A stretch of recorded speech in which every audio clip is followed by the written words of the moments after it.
impyerno po ang paroroonan ng mga taong hindi kumikilala sa laman at dugo ng ating Panginoong Jesucristo. Napakalinaw ng aral ni Paul. No, bring judgment sa mga hindi kumikilala, ang hindi nag-acknowledge sa laman at dugo ni Panginoong Jesucristo na yan ay hindi simbolo lang, tunay yan. Nagdadala ng kahatulan sa kanyang sarili. Kaya nga marami na daw ang mga namatay na.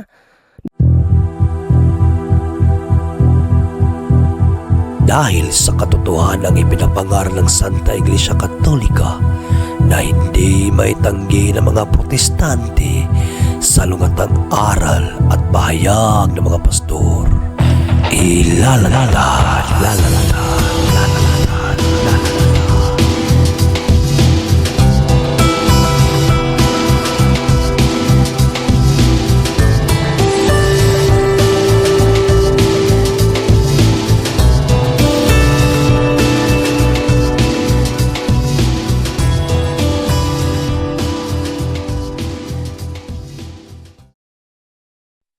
Back sa simbahan.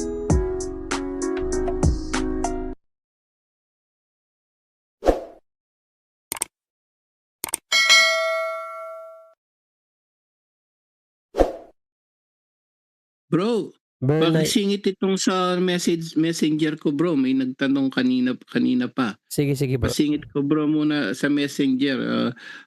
Meron daw, may problema siya sa asawa daw niya, bro. Si Sis Gina, nanonood siya ngayon sa live. Nag-message siya mismo sa messenger. Sabi po niya, bro, paano daw paliwanag? Ayan, kaya ibigay ko na muna siguro sa ito, bro. Sabi, paano po, bigyan mo po ako advice, paano ko po ipaliwanag sa asawa ko na ang Holy Eucharist, siya mismo ang tinaas ng priest, ay misa ay, sabi niya, simbolo lang daw, hindi daw si Jesus yon, bro Junry? Paano ipapaliwanag na sa Sis Gina, ito na po yung sagot, ay mismong sabi daw ng asawa niya, hindi, simbolo lang yan. Okay. So, paano daw niya ipapaliwanag, Sis Gina? Ito po yung sagot. Yes, bago natin sagutin in theological sister, naniniwala tayo dahil yan ang turo talaga ng simbahan. No, ang turo ng simbahan na ang Eucharistia na consecrated ng pare is the real substance of Christ, meaning the soul, body, and divinity, the divinity, the soul, and flesh of Jesus talaga ang tinanggap natin kapag na-consecrate na yan ng pari. Yan po ang teaching ng simbahan. Why do you believe it? Because the church says so. Kaya yan ang turo talaga ng simbahan. Kaya tayo naniniwala dahil sinabi ng simbahan. Yan ang teaching natin. Now, mayroon ba tayong mako-quote na patibay sa Biblia na paniwalaan ng teaching of the church? The answer is yes, no? Even Christ, siya mismo napapaalala sa kanyang simbahan dito sa John 10:16. Ito po ang sinabi ni Panginoong Jesucristo, no? I mean Luke 10:16, no? Luke 10:16. Sabi po ni Panginoong Jesucristo, ito po ang kanyang sinabi. Sinabi ni Jesus sa kanyang mga alagad. So ito mga alagad nito, ito po yung foundation of the church, no? Ang simbahan mismo. Ang nakikinig sa inyo dyan, yung simbahan, ay sa akin nakikinig. Ang nagtatakwil sa inyo ay nagtatakwil sa akin. At ang nagtatakwil sa akin ay nagtatakwil sa nagsugo sa akin. So mahalaga, sister, na ang pananampalataya natin ay ang pananampalatayang itinuro talaga mismo ng simbahan. Dahil ano ang wika ni Panginoong Jesucristo? Ang nakikinig sa kanyang simbahan ay sa kanya nakikinig. At ang hindi nakikinig sa simbahan ay hindi rin nakikinig kay Panginoong Jesucristo at sa Ama na nagsugo sa kanya. So yan po ang kung sabaga, simplest way para isabi mo sa iyong asawa na kaya ako naniniwala na ito talaga is the body, soul, and divinity of Christ dahil itinuro ito ng simbahan. Ito ang pinaka-teaching ng simbahan.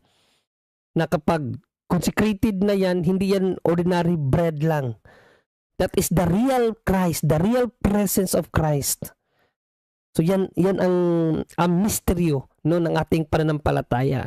At isa pa sa pagpapatibay na dapat makinig tayo sa simbahan, dahil ang sinabi ni Apostle Paul in Ephesians, no? Ephesians 3:10, ito ang sinabi ni St. Paul, sister, no? Sabihin mo sa iyong asawa, ang sinabi ni St. Paul, ginawa niya ito upang sa pamamagitan ng iglesia ay maipakilala ngayon sa mga pinuno at mga makapangyarihan sa sangkalangitan ang walang hanggang karunungan ng Diyos na nahahayag sa iba't ibang paraan. So dito malinaw, no, na ang karunungan ng Diyos ay nahahayag sa iba't ibang paraan sa pamamagitan ng iglesia. Right? Ulitin natin ha. Ang karunungan ng Diyos na nahahayag sa iba't ibang paraan ay sa pamamagitan ng iglesia. Kaya nga sabi ni St. John in Revelations 2:7, and ito ang sinabi ni St. John sa Revelations 2:7. Basahin natin anong sinabi ni St. John 2 verse 7 ng Revelation. Sabi ni St. John, ang lahat ng may pandinig ay makinig sa sinasabi ng Espiritu sa mga iglesia. So, ang teaching ng banal na Espiritu pala ay sinasabi niya sa iglesia din. No? Sa sa isa pang talata, pahayag pa rin, 3:22, ganun din. No? And 3:22 ng pahayag, ang lahat ng may pandinig ay makinig sa sinasabi ng Espiritu sa mga iglesia. So napaka-importante talaga ang papel ng iglesia, sister, no, para malaman natin ang faith natin, ang pinanampalatayanan natin, ang turo talaga mismo ng Diyos, no? Ibinili niya, ipinagkatiwala niya sa simbahan. Kaya yun ang pinakasimpleng argumento na sabihin mo sa iyong asawa na ito ang pananampalataya ng simbahan, ito ang tinuro ng simbahan. No, hindi ito gawa-gawa ko lang or sa isip ko lang. Hindi po ganoon. Ito po talaga ang tinuro ng simbahan. At sabi ni Panginoong Jesucristo, pakinig sa kanyang simbahan. Ang sinabi ni Apostle Paul, ang walang hanggang karunungan ng Diyos ay ipinapaalam sa pamamagitan ng simbahan. Ang sinabi naman ni St. John, ang sinasabi ng Espiritu Santo ay nasa simbahan, nasa iglesia ni Kristo. No? At kinakailangan nating pakinggan ang sinasabi ng simbahan. So yun ang reason, sister, kung bakit tayo naniniwala na ang consecrated host is the body of Christ, or the soul, the divinity, and the body of Christ yan, dahil yan ang turo ng simbahan. Na ngayon, mapapatunayan ba yan sa Biblia? Dahil ang church, hindi naman siya nagtuturo ng kanya-kanya lang. Mayroon niyang foundation na kinukuhanan ang simbahan, no, yung tradisyon natin at ang banal na kasulatan. So tingnan natin sa Biblia. Sa Biblia ba, turo ba ni Kristo na yung tinapay na kanyang ibinigay ay katawan niya, at yung katawan na iyon ay tunay at hindi simbolo lang? Kasi di ba yun ang argumento nila, ay simbolo lang yan. Pero hindi eh. Unang-una, sa 4 na ebanghelista at sa iba pang mga apostol na nagsulat ng Biblia at mga disipulo, walang isang talata sa Bible na sinabi niya ito'y simbolo lang. No? Hindi yan sinabi na simbolo lang. Sa teaching ng simbahan, andun pa rin yung ng simbolo. Yung nature of symbol. But literal talaga na naging substance of flesh and blood of Christ, no? So tingnan natin sa Bible kung yun bang tinapay ikinilala ba yun ni Panginoong Jesucristo na kanyang sariling laman, no? O tingnan natin kung yung panahon na siya ay nagturo sa katuruan yan. Sa Mateo 26:26, tingnan natin ang Lucas 22 19:20. Tingnan natin kung yung tinapay, kinilala ba ni Panginoong Jesucristo na kanyang laman yun? Tingnan natin, ito yung turo ni Panginoong Jesucristo. Habang sila'y kumakain, dumampot si Jesus ng tinapay. So yung tinapay, dinampot ni Jesus ha. O yung pagdampot na, ordinaryo pa yan. Ordinaryong tinapay pa yan. At matapos magpasalamat sa Diyos, so ito na yung consecration, matapos mag-consecrate, ay pinagati-hati niya iyon, ibinigay sa mga alagad at sinabi, kunin ninyo ito at kanin. Ito ang aking katawan. No? Yung tinapay, matapos i-consecrate ni Kristo, matapos niyang magpasalamat sa Diyos yung tinapay, dinistribute niya sa kanyang mga alagad at sinabi, kunin niyo ito at kanin, no? Kunin niyo ito at kanin. Ito ang aking katawan. Inangkin Bro niyang Junry, wala siyang dinugtog dyan. Ito ay ang simbolo. kaya nga, ang mababasa talaga dyan na letra po letra, kunin ninyo ito at kanin, ito ang aking. Makita niyo yung yung word na aking, talagang inangkin niya yung tinapay na kanyang sariling laman. No, kanyang sariling laman. Tandaan mo ito, sister, ang isa sa aral ni St. Peter, no, sa unang Pedro 2:22. Ito ang isa sa aral ni St. Peter, sister, no. No, isa sa aral ni St. Peter ito. Hindi siya gumawa ng anumang kasalanan o nagsinungaling kailanman. Kailanman hindi nagsinungaling ang ating Panginoong Jesucristo. No? Kaya nung sinabi niya sa Matthew 26:26, sister, ang sinabi niya, no? Kunin ninyo ito at kanin, ito ang aking katawan, hindi yan kasinungalingan. Kasi walang turo si Panginoong Jesucristo na kasinungalingan. Inangkin niyang akin yung tinapay na kanyang kinonsecrate at ibinigay sa mga alagad. Inangkin niyang kanya. Na ngayon, simbolo ba? Turo ba ni Kristo na simbolo yan o tunay? At basahin natin sa John. No? In John 6:54. Tingnan natin ang turo ni Panginoong Jesucristo dito kung simbolo ba ito. No? Sabi ni Panginoong Jesucristo, ang kumakain ng aking laman, aking possessive, aking laman at umiinom ng aking dugo ay may buhay na walang hanggan at muli ko siyang bubuhayin sa huling araw sapagkat ang aking laman ay tunay, not symbol. Tunay na pagkain at ang aking dugo ay tunay, again, hindi symbol na inumin, kundi tunay. Sa English niyan, sa Good News Translation, for my flesh is real food. Real, not symbol. Magkaiba po ang kahulugan ng real sa symbol. Pag real, tunay. Sa Tagalog, tunay. No? And those who eat my flesh and drink my blood live in me and I live in them.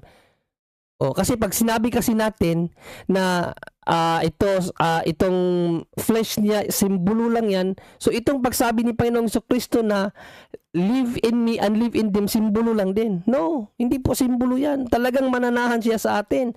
Yan ang sinabi niya sa John 14:22 and 23. Sinabi talaga ni Panginoong Jesucristo sa 23 na lang agad. Jesus answered him, those who love me will obey my teaching. And my Father will love them, and my Father and I will come to them and live with them. Talagang sasaatin ang Diyos kapag tayo ay sumunod at nanampalataya sa kanyang mga utos. Kaya, nung sinabi niya, this is my blood and my flesh, this is real food. Tunay na pagkain, hindi simbolo yun, sister. Tunay na pagkain, sabi ni Panginoon Jesucristo sa Biblia. No, ngayon, mayroon tayong nabasang tunay na pagkain, real food. Hanapan mo siya. Saan mo nabasa sa Bible? Ang sinabi ni Panginoong Jesucristo, this is a symbol of my body. No, hindi niya sinabing symbol of flesh, symbol of blood. Sabi niya, real body, real flesh, real blood, real food. Tatlong real yun eh. Real flesh, real blood, real food.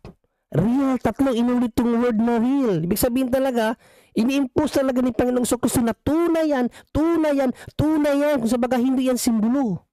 It's a real.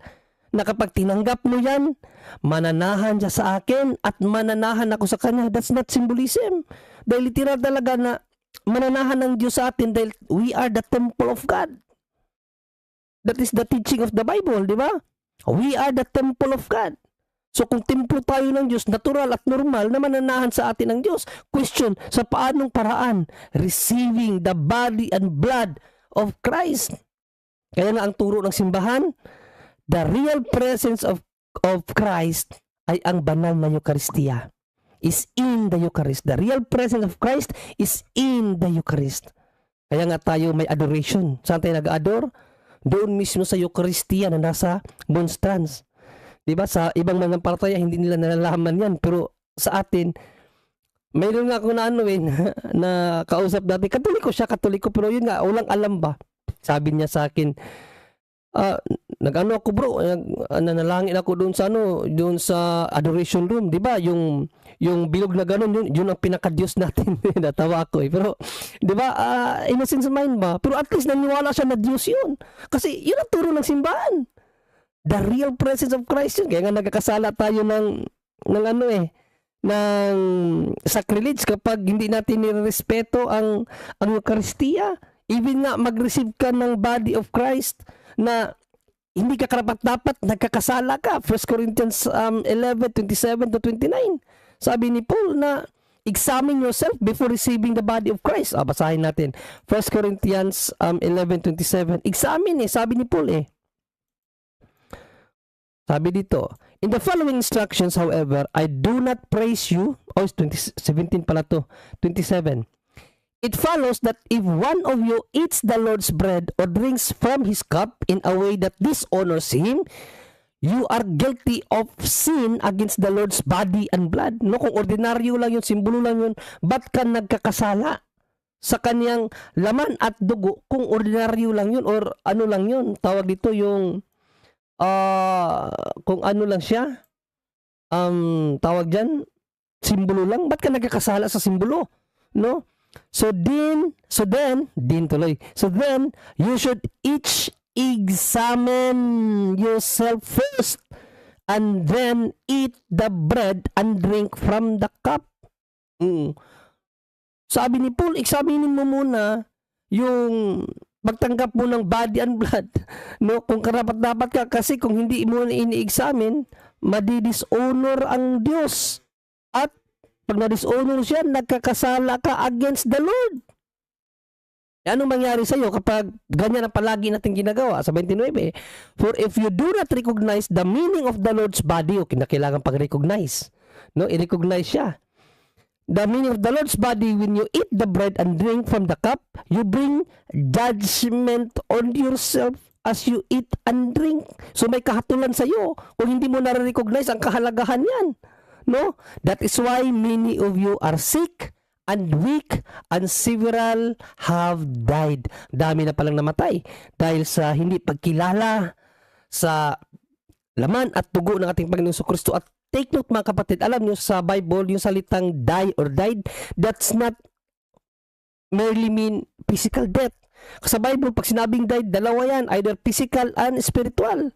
So meaning, kung namatay ka sa pag hindi pagkilala sa banal na Eucharistia, namatay ka physically, patay ka rin spiritually. Ibig sabihin, impyerno ka. Yan po ang meaning ng die sa Bible. That's not merely mean simply death na namatay siya. Hindi po ganun.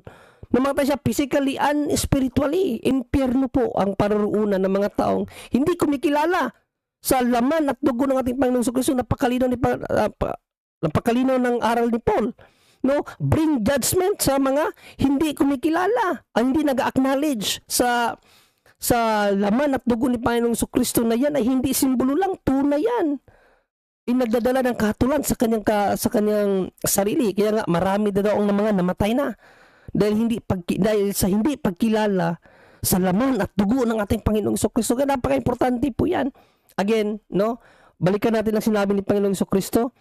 Ano ang kanyang laman at dugo? Simbolo ba? No. 54 to 55 ng John, sister, no? Sabi talaga ni Panginoong Jesucristo, those who eat my flesh, no, my possessive yan, na akin talaga yan, akin, no, and drink my blood have eternal life, and I will raise them to life on the last day.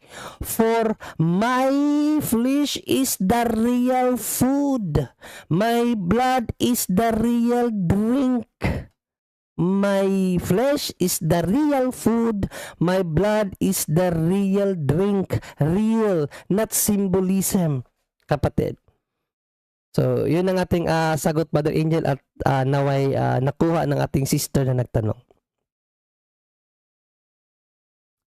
Okay na. Bro Jando, nakausap mo na ba? Gawa na kasi ng schedule eh. So, okay ka na ba sa Martes? Wala pa. Anuin ko lang, follow upin ko Dahil lang si may Rasha. mga isa pa dito pala, si Sister Bernay. Ito sana yung babasahin ko kanina. Bernay Barsabal, Brother Angel. Ang tanong niya, good evening po, Brother John. Okay na, okay na. Tanong po, sa parish dito sa amin, kadalasan po Apostle Creed po ginagamit during Sunday Mass. Ano po ba talaga ang dapat, Nicene Creed or Apostle Creed, Brother Angel? Okay, sa General Structure of the Roman Missals natin, actually, ang talagang kailangan po sa Sunday natin is Nicene Creed.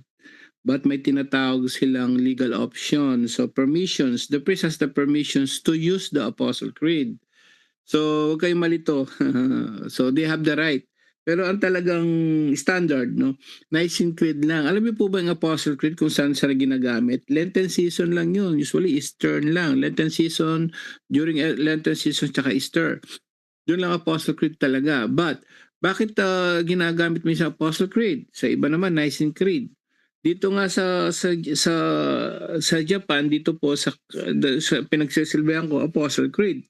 Pagdating naman dun sa pag nagsisimba kami dun sa American base, dahil under sila ng American diocese nila doon sa Amerika, ginagamit Nicene Creed. So ang tanong, alin ba pwede po yung pareho, no? Kung gagamitin ni Father yung Apostle Creed, pwede po yun. Kung gagamitin ni Father Nicene Creed, pareho lang po yun. So wala pong problema doon kahit alin sa dalawa. Legal option ang tawag dyan. May permission ang pari po na gamitin niya rin ng Apostle Creed kung gusto niya. Yun po, brother. Brother Jando, nag-confirm? Teka lang kasi may dito si Bobby Bibubu. Paano daw ang John 6:63? So basahin natin ang John 6:63. No, ito ang sinabi, binasa ko. Ang Espiritu ang nagbibigay buhay, hindi ito magagawa ng laman. Ang mga salitang sinabi ko sa inyo ay Espiritu at ang nagbibigay buhay. Bro, MCGI ang niyan, yan ang paliwanag ni Bro Eli. Baka MCGI si Bobby Bibo. Ang laman na sinasabi diyan, bro, yung tao, no, na ang nagbibigay buhay ang Espiritu, hindi ang tao. Basahin ko sa English to sa English What gives life is God's Spirit. Human power is no use at all. hindi yun sinasabing laman doon sa laman ni Kristo. Human power ang ibig sabihin ng laman sa Tagalog. Ikaw kasi masyado kang literalistic sa isang version. Human yun, ibig sabihin yung nagbibigay buhay na isa sa nagbibigay buhay ang Espiritu Santo, kasi the Holy Spirit is God also, no? Meron siyang kapangyarihan magbigay ng buhay. Actually in Job 12 nga 12:10 ang Holy Spirit ang nagbibigay buhay. So yun ang sinabi doon ni Panginoon Kristo, na ang Holy Spirit nagbibigay buhay, hindi ito o walang gamit dito ang human power. Ibig sabihin yung siyensya ba, no, yung science, kaya ba magbigay ang science ng buhay? Ang Diyos lang naman ang nagbibigay ng buhay. The source of life is God, no? Salmo 33:7-9. The source of life is God. And Acts 3:15, sabi ni Paul, you killed the author of life. Sino yung author of life? Si Kristo, ang Diyos, and the Holy Spirit, and the Father. They are the life giver. So hindi mo lang naunawaan yung John 6:63. It talks about human. Yung laman doon, hindi yung katulad sa laman na sinabi ni Panginoong Kristo sa John 48-58 na laman, aking laman. Hindi yung laman na sinasabi ni Panginoong Kristo ang John 6:63. Human power, knowledge of human ang ibig sabihin sa laman na iyon. Brother Angel. At yun nga yung sinabi ng MCG, may nagtanong, sabi kay Bro El, pinakinggan ko yun na nakita sa TikTok ni Mrs. Tapos pinakinggan ko yung sagot ni Bro Eli. Yan ang sagot niya. Sabi niya, ano nga bro, 663 yan, sagot ni Bro Oh. Eli. Hindi niya Ano yan si naintindihan Brother yan. Eli no sa ang dating Biblia. Tingnan sa dating Biblia. Dating Biblia, sabi niya, sabi dito. hindi yan tunay na tinapay. Ayan, basahin ko Sige mga ka Brother Eli, ka Brother Angel. Ako na bro, sabi niya dyan, ito yung sabi niya, ang mga salitang sinalita ko sa inyo ay pawang espiritu at pawang buhay. Alam mo, ginawa niya yan, ang kinonteksto niyan, yung agad-agad, yung banal na Eucharistia. Pag sinabi ang pawang espiritu, lahat ng sinasabi niya, spiritual sense, lahat yun.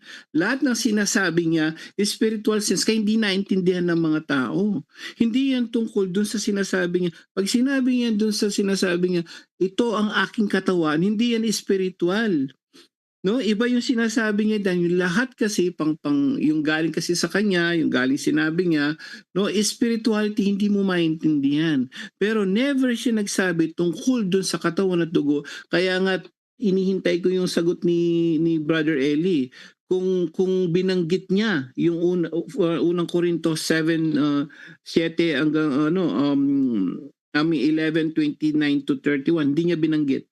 Hindi rin niya binanggit yung mga pagpipiraso ng tinapay sa aklat ng gawa. Hindi niya binanggit yun. Wala siyang binanggit na talaga nagpira-piraso ng tinapay na hindi lang salita o espiritu. Literal na nagpira-piraso ng tinapay, Bro Bibo. Hindi niya naintindihan ang talatang yan. Kaya nga talagang napakadelikado kapag na-misinterpret mo ang Biblia, impyerno ka, sabi ni Father Richmond. Kasi gagawin mo lahat ang mga galing lang sa kakayahan mo eh. Hindi naintindihan ni Bro Eli mo yan, bro. Yan ang sagot niya lagi sa inyo. Baka narinig mo yan tungkol sa, kasi pinaliwanag mo Bro John Ray yung tungkol sa Holy Host, Holy Eucharist. Banalaos siya na si Jesus yon. Ibang usapan dyan kasi panglangit kasi talaga yan. Hindi maintindihan ng tao. Pero nung sinabi niya na ito ang aking katawan, never siya nisabing espiritu lang yan o aral yan. Ang pinaka nga kaya niya sagot ni Bro Eli, aral yon. Aral, Sabi niya, kasi aral nga daw. Sabi, aral daw narinig yun. ko rin yan aral yon. So nung sinabi ni Apostle Paul sa 1 Corinthians 10:14 to 22 na nagputol-putol sila ng tinapay, so nagputol-putol sila ng aral doon. At wala siyang binanggit actually, yun nga hinihintay ko pa. Yan lang ang sagot niya. Hindi yun totoong literal na tinapay. Aral yun. Sabi niya. Ang dami nang nawala. Ang dami nang umalis sa Catholic Church tuloy. Ang daming umalis sa banal na Eucharistia. Yan ang gusto ng demonyo. Kaya sabi ni Father Sikia, habang yung mga taong umaalis sa banal na Eucharistia, unti-unting namamatay ang kaluluwa. This is a serious matter kasi kakala ng tao, ito napakaseryoso nito sa kaligtasan. Nakakaawa na lang yung mga ayaw naman nating husgahan sila, pero kung biblical yung hindi sila, sabi ni Jesus, di ka maliligtas, di ka magkakaroon ng buhay. Correct. Pero di ba kahit umiyak-iyak ka dyan, kapag sinasabi yung simbolo lang yan, hindi ko kailangan ng Catholic Church, hindi ko kailangan ng Holy Eucharist, ako delikado. Sinabi niya mismo yun sa 53, ang hindi kumain ng aking laman at uminom ng aking dugo, hindi magkakaroon ng buhay, hindi ka maliligtas nga eh. Hindi naman kami nagsasabi, binabasa lang namin po Bibo, Bibi, Babo, Bibo. Babi Bubu. Babi Bobo, Babi Baby. So, yung tingnan mo, siya, halatang MCGI na nakikinig siya. Malamang Katolikong nakikinig na kay Eli. Ngayon na maliliwanagan ka. Wala siya sinabing tungkol sa tinapay, yung sinasabing ang tinapay aral. Conclusion ni Eli yun, self-interpretation, yung tinapay na sinasabi yan, aral. Siya kaya nag-conclude nun, dagdag yun. Sabi, bawal magdagdag. Dinagdagan niya. Yung katawan niya, yung aral niya na sinasabi, yung katawan na sinasabi niya. Aral yun. Kaya wala silang pira-pirasong tinapay. Why? Wala sila sa totoong iglesia, kaya hirap na hirap po silang magpaliwanag ng mismong salita ng Diyos. Napakahirap kayang yan.